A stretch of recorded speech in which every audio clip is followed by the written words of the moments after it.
Eletrônica básica, potência e resistores. Definição: potência é a energia que está sempre envolvida quando um processo é dinâmico. O que é um processo dinâmico ou o que vem a ser um processo dinâmico? É alguma atividade que envolve movimentação e que ela não é uma coisa estática, ela está em movimento constantemente. A corrente elétrica é este caso. Então, ela tem que produzir alguma coisa. Então, vejam só como é interessante. Quando a corrente elétrica passa por uma carga presente num circuito qualquer, ela vai produzir algum efeito, tal como calor. Nós chamamos esses efeitos de trabalho. E o trabalho, que é a transformação da energia elétrica em outra forma de energia, é chamado de trabalho elétrico. Vamos começar com um pouco de história.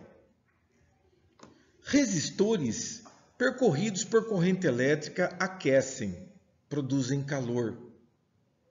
Provavelmente, no estudo que Ohm fez, uma das coisas que ele provavelmente observou, talvez ele tenha até feito alguma medição mais apropriada, tipo usou um termômetro ou alguma maneira de calcular a temperatura, ou seja, será que todo material com a mesma dimensão percorrido pela mesma corrente elétrica produziria o mesmo calor?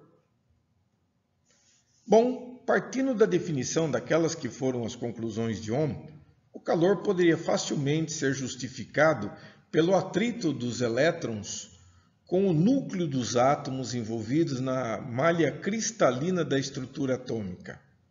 Porque os metais, de um modo geral, eles formam estruturas cristalinas, os núcleos se mantêm a uma determinada distância e os elétrons flutuam por entre eles. Ao se movimentarem, causam colisões e, obrigatoriamente, um movimento caótico, porém dirigido. E isto vai fazer com que ocorra o aquecimento. O trabalho feito pelas cargas elétricas entre dois pontos medidos calculam para nós, fornecem para nós a energia elétrica da seguinte forma: energia elétrica é a quantidade de cargas vezes a diferença de potencial. Vamos, antes de entrar no mérito da equação, nos lembrarmos da seguinte circunstância. Quando você fala numa quantidade de carga elétrica, você está pensando no fluxo dos elétrons. Quanto maior o fluxo for, quanto maior for a diferença de potencial, ou seja, maior a diferença de potencial implica num movimento maior das cargas elétricas livres. Refiro-me aos elétrons, e isto produz calor. Energia elétrica é variação de cargas vezes a diferença de potencial. Como se mede essa energia elétrica? Potência, energia e trabalho são coisas que estão correlacionadas. Vamos observar. Potência é a quantidade de energia dividida por tempo. Ou, no nosso caso, potência é a energia elétrica dividida por tempo. Acontece que a nossa energia elétrica, nós já vimos no slide anterior, agora mesmo, que a energia elétrica é a quantidade de cargas multiplicado pela diferença de potencial. Se eu substituir isto na equação do P, resulta em P é igual à variação das cargas vezes a diferença de potencial dividida pela unidade de tempo. Então, acontece que nós sabemos também que a quantidade de cargas dividida por unidade de tempo é corrente elétrica. Então, a potência elétrica seria I vezes V, ou mais conhecido como V vezes I. A ordem dos fatores não altera o produto, porém ela é melhor vista assim. Você vai encontrá-la várias vezes em diversos lugares. Até vou me adiantar um pouco aqui. Posso até estar cometendo um determinado erro, mas potência é volt-ampere. Por que será que ela se chama watt? A gente vai ver com o tempo. Aguarde. Quando nós aplicamos a potência sobre a lei de Ohm, lembrando que a tensão é igual a R vezes I, esta é a lei de Ohm, o que nós podemos observar a respeito é que quando substituindo uma na outra, nós chegamos, tá ok? Considerando da seguinte forma. Então aqui nós temos um resistor. Nada mais é do que representado aqui por uma seção cilíndrica de um condutor. Então isso aqui é um resistor. Tecnicamente falando, seria alguma coisa desse tipo. Tudo bem? Por exemplo, aqui no código de 3 cores, que nós ainda veremos. Potência, portanto, é R vezes I, que é V, vezes o I que já estava lá. Então, eu posso concluir que a potência é R vezes I ao quadrado. Então, quando eu me relaciono com a corrente elétrica, esta é a relação. É I ao quadrado. Interessante, não? Então, mas nós sabemos que da mesma forma, repetindo, se V é igual a R vezes I, a gente acabou de falar, eu posso isolar o I. E eu provo que I é igual a V dividido por R. Se eu substituir este I lá no I quadrado, nós teríamos a seguinte situação. V igual a R vezes V sobre R ao quadrado, fazendo-se corretamente a devida distribuição, potência igual R vezes V ao quadrado sobre R ao quadrado. E eu posso simplificar esta equação ainda, chegando em V2 por R. Então vejam, estas são as relações de potência produzida por um resistor elétrico. Resistores são industrializados e identificados por um código padronizado de cores há um longo tempo. O código de cores ele tem 3 formatos muito conhecidos: o de 4 cores, o de 5 cores e o de 6 cores. Vamos aos detalhes. Classificação do código de 4 cores. Vamos ver. Esta é a tabela padrão. Mas a melhor forma de fazer isso é através de um exemplo. Vamos considerar um resistor com as seguintes cores: vermelho, roxo, laranja e a quarta cor é ouro ou dourado. Então, vermelho na tabela é 2, o roxo ou violeta é o 7. Violeta é mais fácil de lembrar porque ele enquadra no código de cores com frases de mnemônicos. Laranja são 3 zeros. É só você observar aqui neste ponto, ó. Tá vendo aqui, ó? Aqui você está vendo os 3 zeros. Conclusão: o vermelho é 2, o violeta é 7 e o laranja são 3 zeros. Isso significa que o meu resistor ele é 27000 ou 27.000 ohm. Tecnicamente falando, é mais provável que você consiga pedir ele numa loja não por 27.000 ohms. É como você chegar com um resistor de 1 mega 5. Você vai chegar lá na loja, eu quero um resistor de 1.500.000 ohms. É complicada a sua vida. Então, existem os prefixos, né, que ajudam bastante. Então, por exemplo, aqui nós temos o K de quilo. Então, 27.000 ohm ou 27 kΩ, que tem uma tolerância básica de 5%. A prática para isso se faz da seguinte forma. Primeiro, esse modelo que a gente está mostrando para vocês com as cores pode causar a impressão, pode sugerir que nós podemos ter infinitos valores de resistores no mercado. Mas, por favor, não se iluda, isso não é possível. Eu não poderia ter um conjunto tão grande de combinações de cores. Foi definido em reuniões entre os empresários como isto deveria ser feito. Então, foi-se estabelecido que, como na época a tolerância era de 10% para mais ou para menos, então eu produziria resistores dentro desta faixa.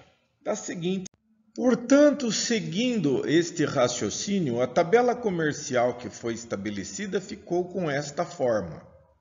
Mas ela tem algumas características que nós vamos precisar observar. Eu quero que você note que, olhando a primeira coluna da tabela, você já nota claramente que ela tem um determinado padrão pré-estabelecido, ou seja, 1, 1.2, 1.5, 1.8 até 8.1. Pode parecer que esses valores são aleatórios. Não, eles não são aleatórios. Na realidade, entre 1 e o próximo da lista tem 20%. Vamos detalhar cuidadosamente por quê. E outra, então se eu tenho o de 2.7, por exemplo, então eu tenho 27, eu tenho 270, eu tenho 2.700, 27.000, 270.000, 2.700.000. Então, existem alguns detalhes que são limitantes, é claro. Então, vamos em frente. Eu quero que você observe, eu estive visitando a internet um tempo atrás e fui perguntar qual é o valor comercial maior que se pode vender. Então, pode não ser um valor absoluto, pode ser que haja até algum outro valor, mas vamos considerar da seguinte forma. A partir de 22 megaohm, talvez até incluindo 22 megaohm, as aplicações começam a ficar tão estritas que basicamente eles desaparecem de fabricação. Ou seja, não tem onde usar. Se eu fabricar valores de uma tabela maior do que isto, vai ser dinheiro empatado que vai terminar na prateleira. Não é conveniente, evidentemente. Então, essa tabela aqui não é infinita.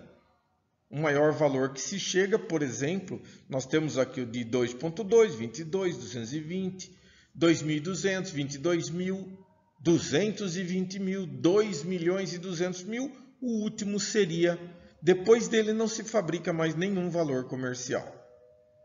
Eu quero que você note também, tudo bem, eu sei que é aproximado, sabe por quê? Se você pegar, por exemplo, de 1.5 para 1.8, se você colocar 20% em 1.5, não vai dar exatamente 1.8, ou até pode dar, mas acaba não dando entre 1.8 e 2.2, mas aproximam muito.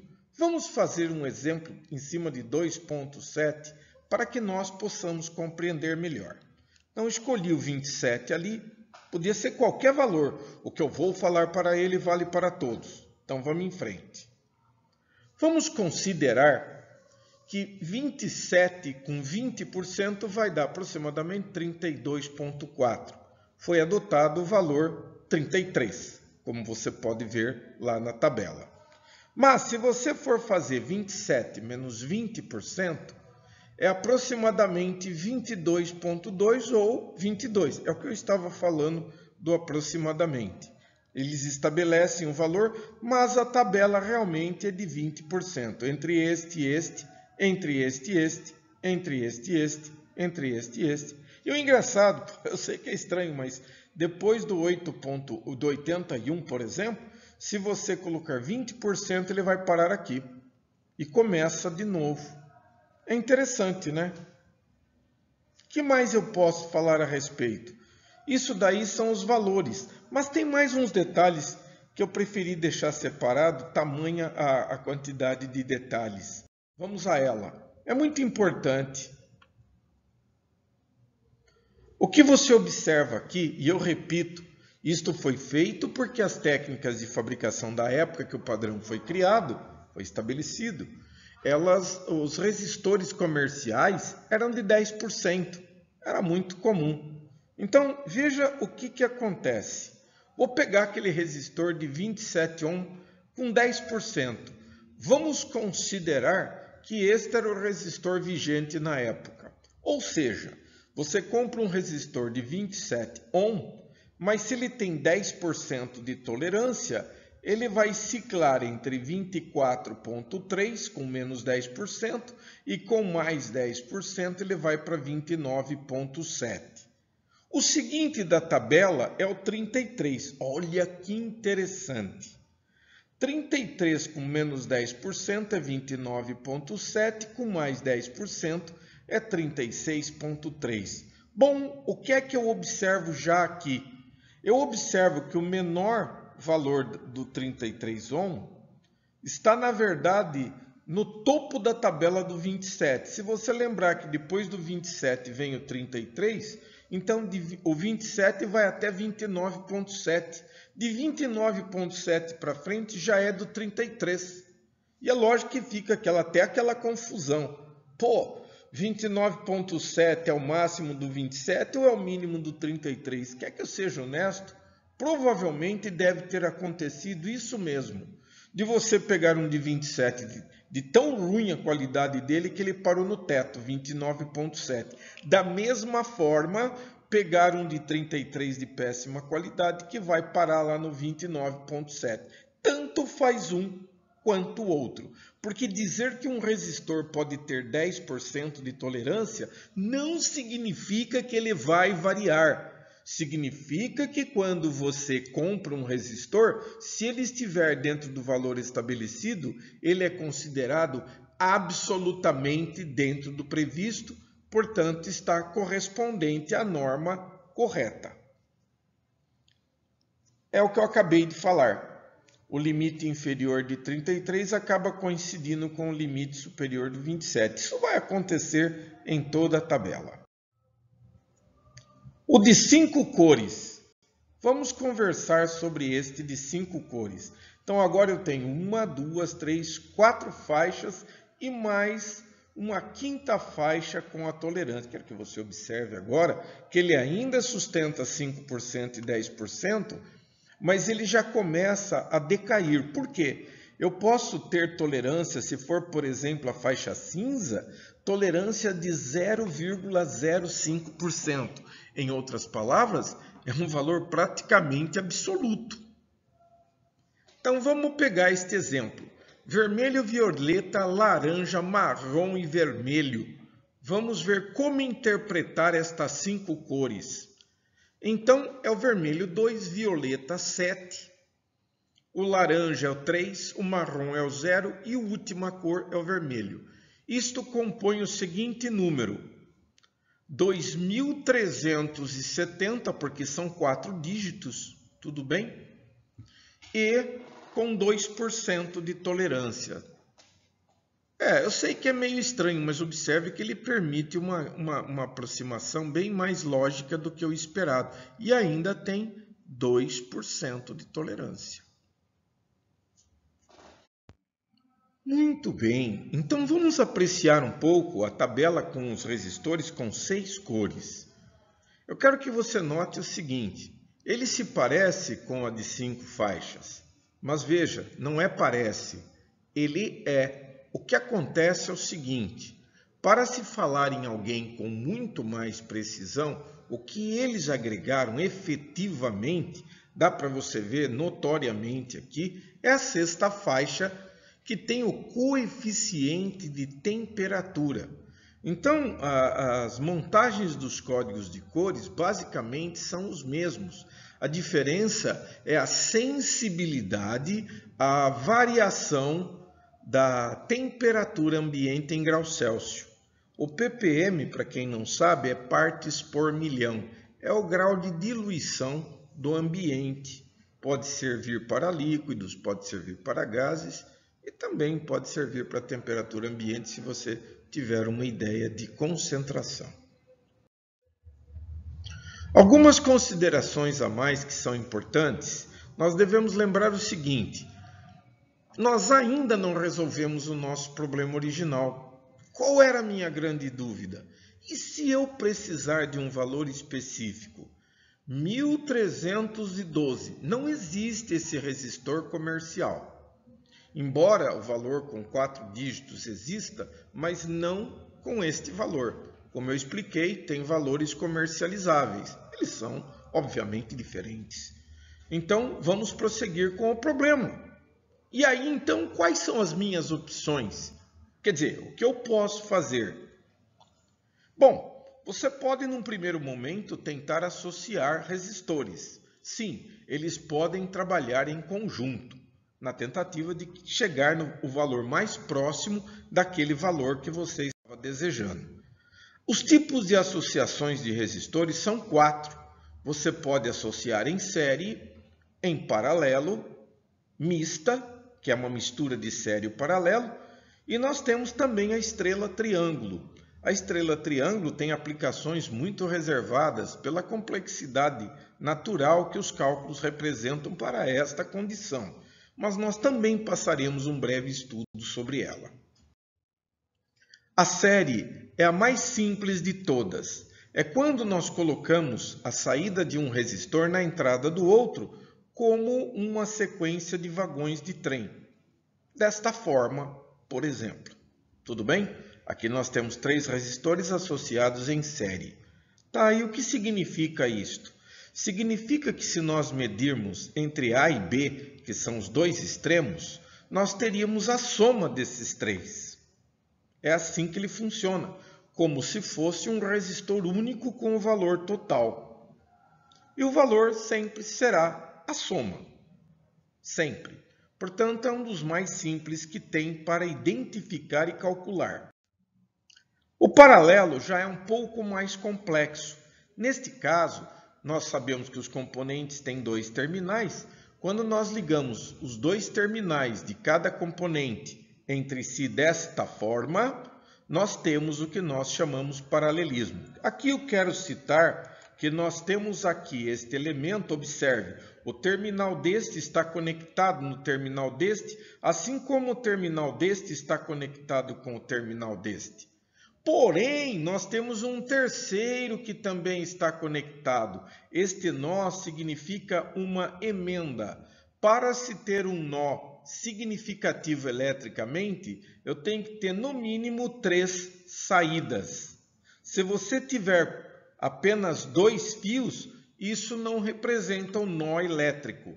Bom, se eu fosse medir a resistência vistas entre o ponto A e B, que é, na verdade, a resistência equivalente, né? Qual seria o valor destes resistores? Olha, eu vou me comportar um pouco diferente da maioria dos meus colegas. Quando se ensina paralelismo, tem-se uma tendência de falar sobre o paralelismo de 2. Mas a equação que existe, ela é genérica. A equação que faz produto pela soma de 2 resistores em paralelo é um caso particular desta equação geral. Esta equação é até esquisita de falar, mas não tem problema para você se lembrar futuramente. Quer ver só? É o inverso da soma dos inversos. Então você calcula 1 sobre R1 mais 1 sobre R2 mais 1 sobre R3. Quanto dá isto? Faz o inverso disto e beleza, chegou no valor final. Eu gostaria de lembrar que esta equação permite que você resolva N elementos em paralelo. E tem mais uma coisa muito interessante. As calculadoras, elas foram feitas para operar com este tipo de numeração, porque 1 sobre R1 representa matematicamente numa calculadora o equivalente a você digitar, o R1 ali é 39 ohms, não é? Então, se eu estivesse, por exemplo, com uma calculadora Casio, eu digitaria 39, apertaria a tecla x elevado a menos 1, mais, que é a soma, digitaria 56, x a menos 1, mais 68, x a menos 1, igual. E ele já colocou a parte de baixo, ele resolveu o denominador inteirinho. Aí o resultado você aperta x a menos 1 e igual e você chega no valor. Ou seja, não é para calcular à mão, é para usar uma calculadora, mas usá-la da forma correta. Finalmente, nós chegamos à associação mista. Não, ela não é tão estranha não. Na realidade, ela consiste da mistura de aplicações série com aplicações em paralelo. Por exemplo, eu tenho um caso assim, este. Ok, você pensaria num primeiro momento que este poderia estar em série com este? Ou R2 estaria em série com R3? Isto não é verdade por conta do nó. O nó, para mim, é totalmente dispar. Ele mostra para mim claramente que, na verdade, quem está em série com R3 é o paralelo de R1 e R2. Da seguinte forma, então a medida entre o A e o B precisa respeitar algumas regras. Então, cuidado, quem está em série com R3 é R1 em paralelo com R2, que você também já sabe calcular. Então, fique ligado no processo. Então, o resistor equivalente procurado, a gente começa a calcular ele assim. 150 em paralelo com 330 dá 103,125 ohm. Exatamente. Quer dizer, já não tenho tanta certeza. Mas aí é o seguinte, este valor vai se somar a R3, tudo bem, porque está em série, e o valor final resultante da associação será 573,125 ohm, com uma condicional ainda que precisa ser lembrado. Se você duvida disso, monte esse circuitinho, meça os extremos AB e você vai perceber que dá 573,125. Lógico que o multímetro não vai dar toda essa precisão. Pelo valor ali, eu diria que se você medir com o multímetro, ele deve mostrar 573,1 ou apenas 573. Finalmente, nós temos a associação estrela-triângulo. Eu gostaria de lembrar aqui, senhores, que neste caso muito particular, o que acontece é o seguinte, eu só explico isso aqui realmente em sala de aula, porque só para mostrar a aplicação de um exemplo estrela-triângulo, nós temos que fazer uma série enorme de cálculos e tem circuitos extremamente simples. Eu vou até aproveitar e vou deixar como uma atividade curiosidade você calcular o valor entre os pontos A e B e você sozinho vai descobrir que não dá para você calcular com série mista paralela. Por mais que você vire, revire, torça, não dá. Eu preciso mudar alguma coisa. Você vai dizer, se eu medir tem valor, então isso aqui tem solução. Como que eu faço? Então observe bem atentamente.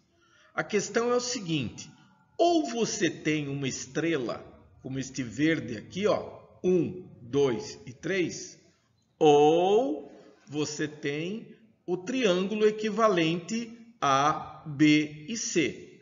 Então, entenda desta forma. Se você tem a estrela, se você tem esses três valores verdes aqui, você poderia calcular qual é o ZA, qual é o ZB e qual o ZC e montar o triângulo equivalente e simplesmente eliminar esta estrela. Ela some e no lugar dela fica ZA, ZB e ZC. Simples assim. Ou, se você tem o ZA, o ZB e o ZC, você pode calcular o Z1, o Z2 e o Z3, monta a estrela e remove o triângulo. Ou seja, não é que um convive com o outro. A minha intenção é o seguinte, transformar uma estrela em triângulo ou um triângulo estrela. Eu vou deixar um exemplo para você quebrar a cabeça. Se você tiver alguma dúvida, você sempre pode entrar em contato comigo pelo site www.vargasp.com, tudo em minúsculo. Muito bom, vamos em frente então. Como eu tinha dito para os senhores, eu quero que você preste muita atenção no detalhe. Para você medir a resistência entre A e B, muito fácil, os resistores têm valores pequenos e tudo mais. Tá ok? Só que eu quero que você se lembre o seguinte, não tem, você pode quebrar a cabeça. Não tem ninguém em série, não tem ninguém em paralelo. Desejo realmente boa sorte para você. Tá certo? Ou seja, aqui é um exemplo de uma aplicação direta daquilo que eu estava explicando para vocês. Beleza? Vamos em... Então, interessante, mas eu ainda não resolvi o meu problema com tudo isso. Não é tão simples quanto você possa imaginar. Compre a briga como um desafio e depois me diga como é que você se saiu. Achar uma combinação que obtenha um determinado valor pré-estabelecido, principalmente se for um valor quebrado, é muito difícil. Por exemplo, eu quero o resistor 1234 ohm. Uma coisa difícil de se obter. Então, os fabricantes, como eles perceberam que os valores precisavam ter de alguma maneira, ofertar algum tipo de ajuste, então, o que fazer? Desenvolveram resistores que podem ser calibrados, que podem ser ajustados e são conhecidos mais pelos nomes comerciais. Existem algumas famílias e eu vou tentar apresentar alguns. O primeiro, o potenciômetro. Ele tem este formato. Aqui você pode ver, inclusive, que ele tem 3 pinos. Tá ok? Dá para ver aqui notoriamente onde ele é colocado na base dele. Tem este outro formato também, onde você tem aqui o eixo dele é de nylon. Aqui ele é de metal, tá ok? Isso aí simplesmente dá para ele mais solidez do que este. Esse aqui é mais barato. Enfim, tem algumas coisas interessantes a falar sobre ele. Esses potenciômetros são muito conhecidos pelo seu uso em ajuste de volume de aparelhos de som. Mas existe uma outra família conhecida como trimpote. Nós temos aqui trimpotes, 4 modelos diferentes, mas você pode observar uma coisa. 1, 2, 3. 1, 2, 3. 1, 2, 3. 1, 2, 3. Sempre 3 terminais. E isto não vai mudar daqui para frente. Professor, eu tenho algo a dizer. Eu já vi um potenciômetro que tem 6 terminais. Não, por favor, não vamos misturar. Existem casos particulares onde o mesmo eixo move 2 potenciômetros de valores até diferentes em alguns casos. São muito especiais. O seu uso é extremamente restrito. Vamos nos ater à realidade. Este tipo de componente vai nesta posição em cima da placa.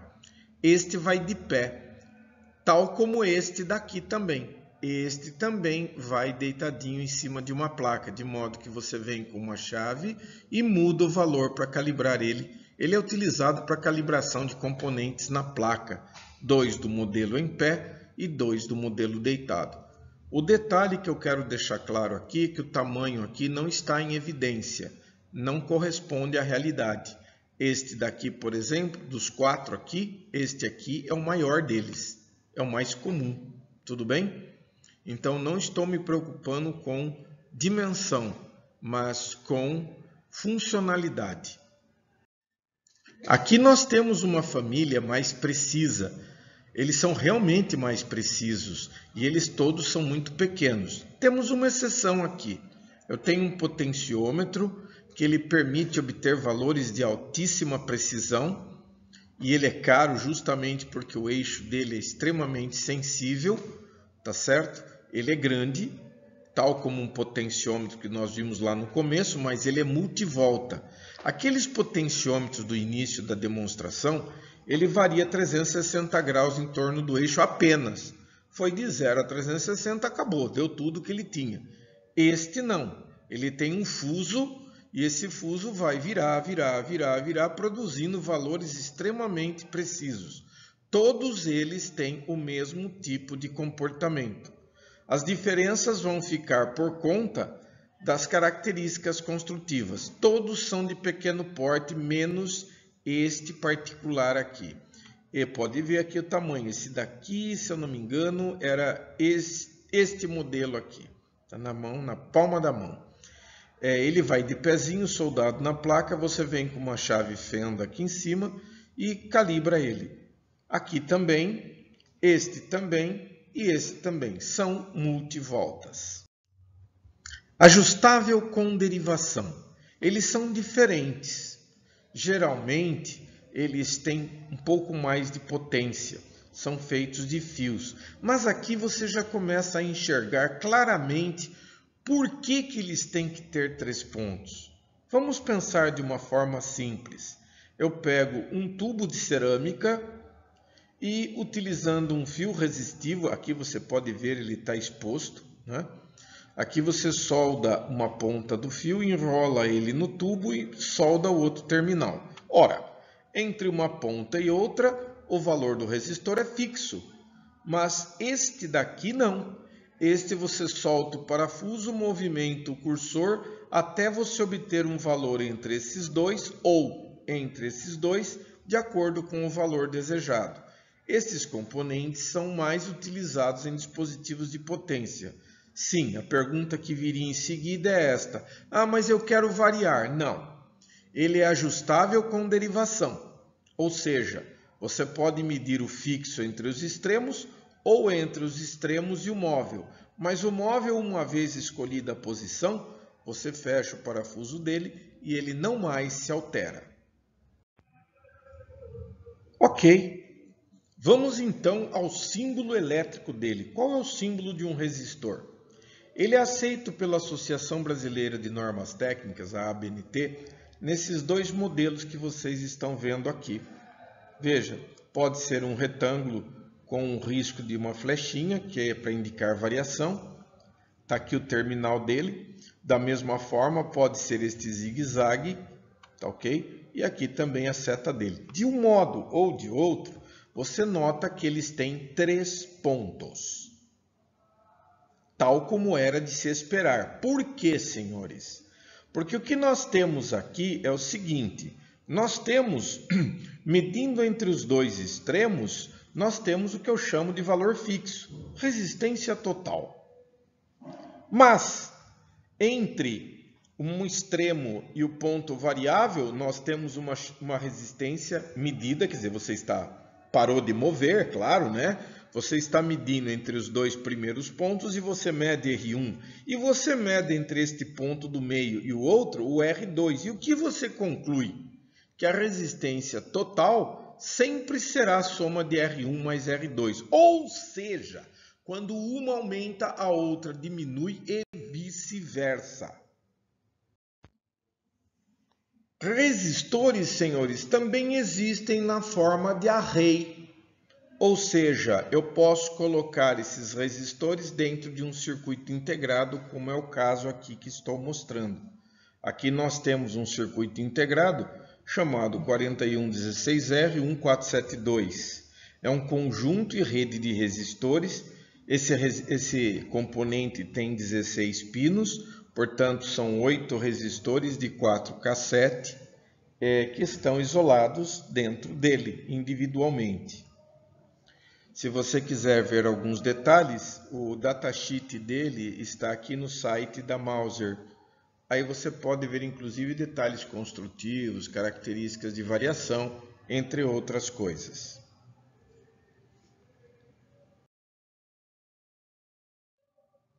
É isto, senhores. Um grande prazer ter estado aqui com vocês. Visitem o meu site www.vargasp.com e dá uma espiada lá nas novidades. Muito obrigado pela sua presença. A gente se vê.